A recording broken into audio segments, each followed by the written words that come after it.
Very good morning to all of you. Today the topic is interest on drawing. How to calculate interest on drawing. एक इसका point पहले आ चुका था interest on drawing का, अगर आपको याद हो उसमें क्या था तो बता सकता है मेरे। इंटरेस्ट ऑन ड्राइंग का एक पॉइंट हमने कर लिया था, कल आया था शायद या परसों आया था। यस दीदी। Interest on drawing is calculated for 6 months. It's per annum. It is, yes, it is calculated for 6 months. Then dates of withdrawals are not given. Then when the amount has been withdrawn, ये नहीं बताया गया है सम में। Simple कहा गया है partner A has withdrawn suppose ₹50,000। हमें ये नहीं बताया गया बिगिनिंग में करी, कब करी, एंड में करी, इसी महीने करी, इस कुछ नहीं बताया गया। तो we'll calculate on an average interest on drawings for 6 months. And in that case, when per annum is mentioned after the rate, it is 6% per annum, तब लगाना है हमने 6 months।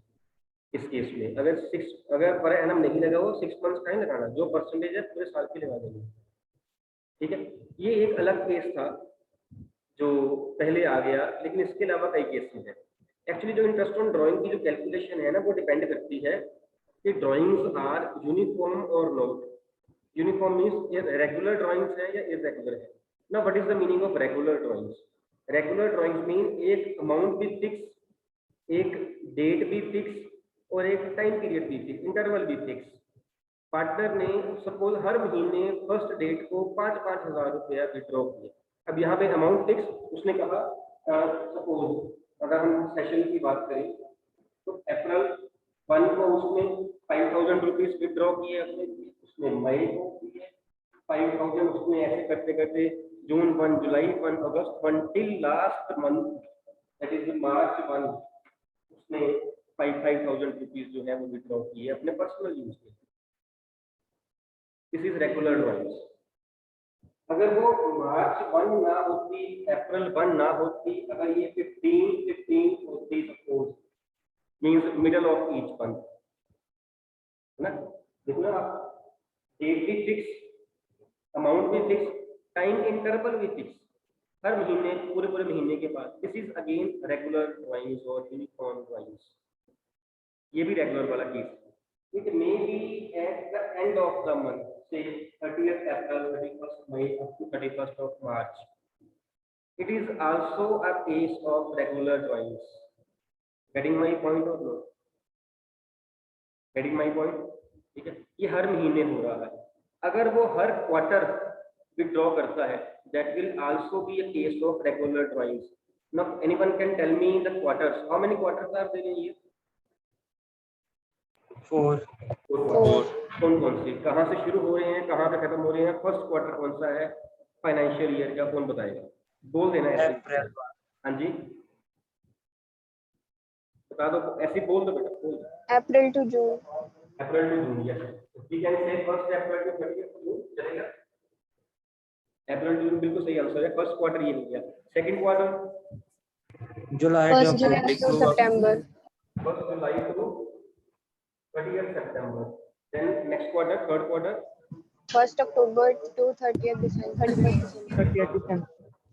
and last quarter financial year का 1st January to March. Jan 31st March. 31st। ये 4 quarter. सिर्फ monthly ही amount withdraw करना regular drawing में नहीं आती, क्वार्टरली भी करता है तब भी रेगुलर ड्राइंग आती है। सपोज वो कहता है कि he has withdrawn in the beginning of each quarter, on the first day of each quarter, और एक अमाउंट भी फिक्स है, say rupees 10,000 amount fix, 10,000 10,000 10,000 10,000, date fix first of every quarter, interval fix 3 month से बाद, again regular drawings. और if he says he has withdrawn a fixed amount say rupees 10,000 at the end of each quarter, 30th June, 30th December, 31st December, 31st March, again the date is fixed, interval 3 महीने का fixed, amount is fixed, again regular drawings. If he says he has withdrawn in the middle of each quarter, in the middle of each quarter, then again it will be regular drawings. First quarter का middle क्या बनेगा? First quarter का middle 15 अप्रैल। 15 में नहीं बनेगा बच्चे। 15 middle mean इसके आगे 15 में 15th ऑफ मई मई मई। बिल्कुल ठीक है, 15th ऑफ मई। तो उसने एक अमाउंट से ₹10,000 विड्रॉ कर ली 15th ऑफ मई को इन the middle of first quarter. Second quarter का जो है वो आपका मिडल कब बनेगा? 15 15th अगस्त। अगस्त। देन थर्ड क्वार्टर का 15 नवंबर। नवंबर। 15 नवंबर। देन फोर्थ का 15 of Feb। 15 15 in the middle of each quarter. उसके 10,000 रुपीज जो थे वो विड्रॉ कर लिए। This is also case of regular drawings. I hope you are getting my point. Interest on drawings इस बात पे डिपेंड करेगा कि whether the drawings are regular, are uniform और नॉट। अगर मंथ के बिगिनिंग में करता है तो वो रेगुलर है, हर मंथ करता है। It may be in the middle of the each month, it may be at the end, it may be in the beginning, in the middle, at the end of each quarter also. It may be in the beginning, middle and end of each half year also. अगर हम सारे साल को half year में, 2 half year में convert कर ले तो फर्स्ट हाफ ईयर बनेगा 1 April to 30 September and then 1 October to 31 March. अगर वो कहे कि in the beginning of each half year, in the beginning of each half year the amount has been withdrawn, 2 बारी हुई है, अगेन रेगुलर ड्राइंग्स। अगर वो एट द एंड कहते तब भी रेगुलर ड्राइंग। अगर वो दोनों के इन बिटवीन मिडिल में कहते 2 बारी तब भी वो regular drawings. Means regular drawings कब है? जब अमाउंट फिक्स है, एक डेट फिक्स है और टाइम इंटरवल फिक्स है। 1 महीने के बाद हो रही है, 3 महीने के बाद हो रही है, 6 महीने के बाद हो रही है, टाइम पीरियड फिक्स होना चाहिए, then it is the case of regular drawings. I hope the meaning is clear. इसके अलावा कुछ हो, एक उसने 1 अप्रैल को 10,000 निकाल लिया, उसने 15 मई को 2,000 रुपये निकाला, उसने जुलाई में जाकर 6,000 रुपये निकाला, ना ये अमाउंट फिक्स है ना ही कुछ और फिक्स है। एक भी चीज फिक्स ना हो तो those drawings are irregular drawings. And the way of calculating interest on drawings is different in case of regular drawings as compared to irregular drawings. हम दोनों केसेस को अलग अलग पढ़ेंगे, इंटरेस्ट कैसे कैलकुलेट करना है। Should I proceed further? यहाँ तक किसी को प्रॉब्लम बता दीजिए। यहाँ तक एवरीथिंग इज फाइन। ठीक, now how to calculate interest on drawings. Interest निकालने का फार्मूला क्या होता है? इंटरेस्ट निकालने का formula, I am not asking interest on drawings, I am asking interest. R upon 100 into P। हाँ जी बिल्कुल ठीक है, हम तुम्हारा बोलो बेटा। Sir, R upon 100 into P। P is principal। P time period तो लगाते हो। अगर लोन पे इंटरेस्ट निकालना हो, लोन मैंने 6 महीने का लिया हुआ हो तो मैं इंटरेस्ट सारे साल का दूंगा या 6 महीने का दूंगा? Ketan Yes sir। 6 मंथ का, टाइम भी लगेगा ना। सिंपल इंटरेस्ट का फार्मूला क्या होता था? PRT अपॉन 100, यही था। यहाँ भी यही, यहाँ भी यही। यहाँ डिफरेंस अब क्या है? यहाँ P क्या है? P is total drawings. Total drawings, underline the word total drawings. अगर वो कहे कि 1,000 रुपीज पर मंथ तो total drawing will be 12,000 rupees. अगर वो कहे 5,000 rupees per quarter, it will be 20,000 rupees. 4 से मल्टीप्लाई, जितना सारे साल में विड्रॉ किया गया वो इनटू R अपॉन 100 जो दिया होगा आपको, into N by 10। N means the number of months. Total drawing sum में आपको दी होगी, R सम में दिया होगा, N की वैल्यू है जो आपने पुट करनी है। N is number of months. अब ये नंबर ऑफ मंथ्स कहाँ से आएंगे? ये डिपेंड करेगा उसने ड्राइंग्स कब करी, मंथली करी है, क्वार्टरली करी है या हाफ ईयरली करी है, बिगिनिंग में करी है, एंड में करी है, मिडल में करी, अलग अलग केसेस बनेंगे। ये है रेगुलर ड्राइंग्स का फार्मूला। ये है रेगुलर ड्राइंग्स में, when the drawings are regular. इस केस में फार्मूला है, if the drawings are irregular then उस केस में फार्मूला जो है जब हम टॉपिक करेंगे तब करेंगे। आज हम रेगुलर ड्राइंग्स का टॉपिक जो है वो शुरू करते हैं। डन? ठीक, एक टेबल का बनाना है आपको ऐसे, इसके अलग अलग केसेस हैं। रेगुलर ड्राइंग्स में इंटरेस्ट निकालने के अलग अलग केसेस, बड़ा इंपॉर्टेंट 1 मार्कर 3 मार्कर बन जाता है question. Case 1, a fixed amount is withdrawn in the beginning of each month. A fixed amount is withdrawn in the beginning, जो वर्ड है of each month, ये दो वर्ड्स इंपॉर्टेंट है यहाँ।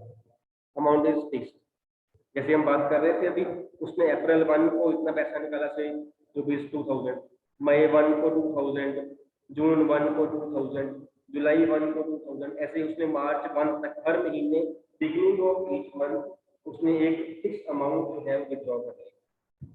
Then the value of N, मैं यहाँ पे N की वैल्यू लिख रहा हूँ, it will be 6.5 month.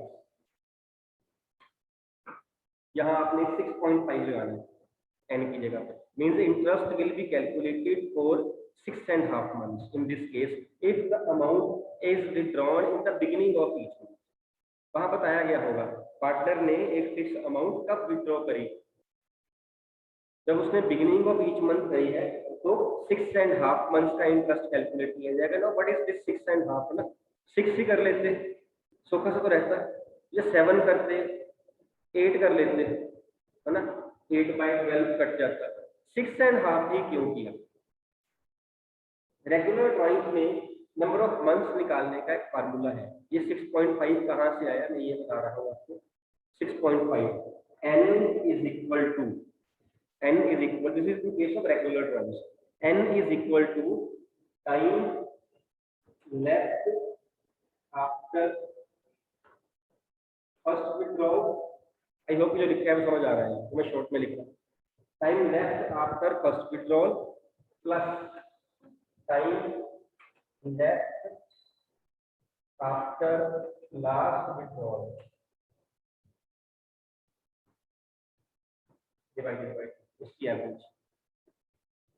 Time left after first withdrawal plus time left after last withdrawal. Time left कब तक, बुक्स ऑफ अकाउंट्स कंप्लीट होने तक, बुक्स ऑफ अकाउंट्स कंप्लीट होने तक। Time left after first withdrawal कितना पड़ा है, plus time left after last withdrawal, इसकी एवरेज जो है डिवाइडेड बाय 2 करके इसका n की वैल्यू आ जाएगी। ये आपको याद नहीं करना पड़ेगा, अदरवाइज ये 8, 9, 10 केसेस हैं जो याद करने हैं आपको। अगर आप याद करोगे केसेस तो आप भूल जाओगे, अगर आप फार्मूले से करोगे तो मैं सिर्फ एक करवाऊंगा, आप सारे खुद कर लोगे। समझ आ रही है मेरी बात? सो अगर मैं बात करूं बिगिनिंग ऑफ ईच मंथ वाला, तो मैं रिपीट कर रहा हूं, मेरी फर्स्ट विथड्रॉल कब हुई, अप्रैल 1, मेरी सेकंड विथड्रॉल हुई मई 1, अगली हुई मेरी जून 1, ऐसे करते करते मेरी लास्ट विथड्रॉल हुई अगले साल जाके मार्च 31। ऐसे हुआ क्या, ऐसे हुआ। अगर हम फार्मूला लगाएं कि 6.5 मंथ्स कहाँ से आ गए, तो time left after first withdrawal, अब बुक्स ऑफ अकाउंट्स खत्म हो रही, सॉरी 31 नहीं, ये 1 है, यहाँ 1 रहेगा बिगिनिंग चल। अब मेरी बुक्स ऑफ अकाउंट्स जो है वो मेरी प्रिपेयर हो रही है मार्च 31 को, मार्च 31 वो क्या कहता है, time left after first withdrawal. First withdrawal कब हुआ है, अप्रैल 1, अप्रैल 1 से लेकर 31 मार्च तक टाइम कितना पड़ा है, नंबर ऑफ मंथ्स बताना मेरे को। 12 months। हाँ जी 12 months। 12 plus time left after last withdrawal, last withdrawal कब था, मार्च 1 को, टाइम कितना पड़ा है, 1 month। 1 month। की average 6.5। Interest will be calculated for 6.5 months keeping this formula in mind. Time left after first withdrawal plus last withdrawal divided by 2 beginning वाला। I hope the point is clear। किसी को doubt हो पूछ ले इसमें। Second पे चले, second लिखिए case 2 same, if a fixed amount is withdrawn at the end of each month, if a fixed amount is withdrawn at the end of each month, beginning काट के end कर दीजिए, end of each month। अब again अगर ये end of each month है तो withdrawals की डेट लगेंगी अप्रैल 30, मार्च 31, जून 30 अप टू मार्च 31, ये May 31 up to March 31 withdrawal date ये रही। हम एंड वाला केस कर रहे हैं। अगेन ये फार्मूला लगाइए। फर्स्ट विड्रॉल है आपकी 30 अप्रैल को, 30 अप्रैल से लेकर क्लोजिंग डेट 31 मार्च तक कितने मंथ्स? 11. 11 प्लस लास्ट विड्रॉल कब है? मार्च 31 को। मार्च 31 से मार्च 31 तक कितने मंथ्स बचते हैं? 0. Divided by 2, 5.5 months. यहाँ पे आपका आ जाएगा 5.5। गॉट माय पॉइंट और नो? ठीक है ये बात। थर्ड केस लिखिए ऐसे ही। थर्ड केस में बिगिनिंग की जगह मिडल कर लीजिए, middle of each month. Beginning की जगह middle of each month, middle of each month. Then अगर मिडल ऑफ ईच मंथ है तो April 15, May 15, June 15, March 15। First withdrawal time left after first withdrawal कितना रहा? 11.5. 11.5. 11.5 मंथ्स प्लस लास्ट विड्रॉल की मार्च 15 को time left 0.5. Half month, 0.5 month, 0.5 month divided by 2, 6 months. Third case में अगर वो एंड वाला केस हो तो उस केस में, सॉरी मिडल वाला केस हो, उस केस में interest will be calculated for 6 months. I hope कि अभी तक जो मैंने बताया वो समझ आ रहा है, समझ? ठीक है। अब नेक्स्ट केस है क्वार्टरली वाला केस। अगर हम क्वार्टरली वाली बात करें जैसे हम पहले कर रहे थे, ये केस 4 लिखना। If a fixed amount is withdrawn in the beginning of each quarter, beginning of each month की जगह क्वार्टर कर लीजिए, उधर बिगिनिंग कर लीजिए। तो April 1 to June 30, July 1 to September 30, October 1 to December 31 and Jan 1 to March.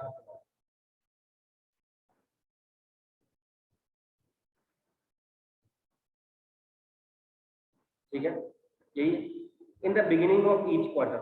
Beginning date कौन सी है? A1। इस दिन उसने जो था वो अपना विड्रॉ की amount. Time left after first withdrawal कितना? 9 months. 12 months. Time left after last withdrawal, last withdrawal किया जैन 1 को, कितना? 3 months. 3 months. 3 months. 3 months divided by 2, 7.5. The interest will be calculated for 7.5 months.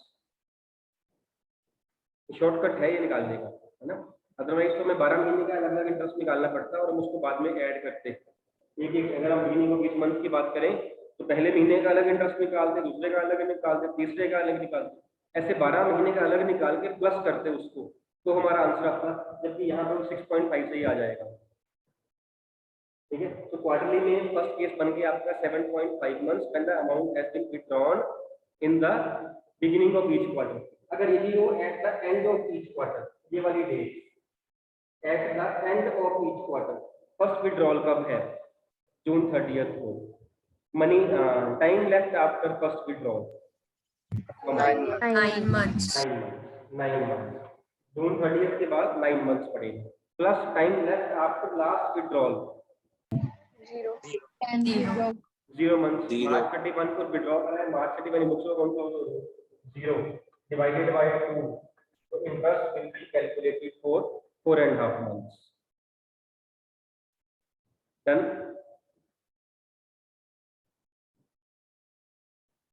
ठीक है ये केस। इफ सपोज अगला case है, if a fixed amount is withdrawn in the middle of each quarter, in the middle of each quarter. Middle means हमने पहले भी बात करी थी, मिडल की 15th of May, 15th of August, 15th of November and 15th of February. First withdrawal है आपका 15th of May. How much time is left? 15th मई से लेकर बुक्स क्लोजिंग तक 31 मार्च तक कितना टाइम बचा है हमारे पास? 1.5. 9.5. 15th मई से लेकर मार्च 31 तक 9.5. 10.5. 10.5। वेरी गुड, इट इज 10.5, है आप कैलकुलेट करना 10.5 ये है, बिकॉज 1.5 मंथ निकला है 12 महीने से, एक अप्रैल निकला है, आधा मई निकला है ना, plus time left after last withdrawal is on 15th of Feb. 1.5. 1.5. 1.5 divided by 2 is 6. अगर आपने नोट किया हो तो मिडिल वाले केस में दोनों केसेस में 6 ही निकले, चाहे मंथली था चाहे क्वार्टरली, है ना। कितने केसेस हो गए हमारे? 6 केसेस हो गए, 6 केसेस हुए हैं। इसके बाद आज का जो आपका होमवर्क है ना, वो है आपका, मैं बता दूं, मैं टॉपिक बाद में कंप्लीट करता हूँ, 35 से लेकर 42 तक। 42 सम कंप्लीट नहीं होगा आपका, उसमें इरेगुलर वाला केस रह जाएगा, वो हम कल कर लेंगे कंप्लीट। आप जो इसमें दोनों केसेस हैं, इसमें रेगुलर वाला भी है, इरेगुलर वाला भी है। रेगुलर वाला आप कर लेना 42 में, इरेगुलर कल हो जाएगा, ठीक। ये आपका ये हो गया। अब एक और केस बनता है, if amount has been withdrawn for 6 months only. अब आप लिखो ये वाली line, if a fixed amount is withdrawn in the beginning of each month for 6 months. 6 months के लिए विथड्रॉ किया गया, means we are calculating interest for 6 months only. हम कह सकते हैं कि अप्रैल 1 से लेकर हम सितंबर 30 तक, या अक्टूबर 1 से लेकर मार्च 31 तक हम 6 मंथ्स का इंटरेस्ट निकाल रहे हैं, हम सारे साल का निकाल ही नहीं रहे उस केस में, ठीक। बाकी सारा कुछ वही है, इन the beginning of each month for 6 months. अब जब हम टाइम लेफ्ट देखेंगे, हम 6 के हिसाब से देखेंगे। अब मेरी विड्रॉल हुई है अप्रैल 1, मई 1, जून 1, जुलाई 1, अगस्त 1 एंड सितंबर 1। मैं इस पीरियड की बात कर रहा हूँ। तो मेरी अकाउंट क्लोजिंग होनी है सितंबर 30 को, मैं 6 महीने के बाद देख रहा हूँ सपोज। तो time left after first withdrawal कितना हुआ?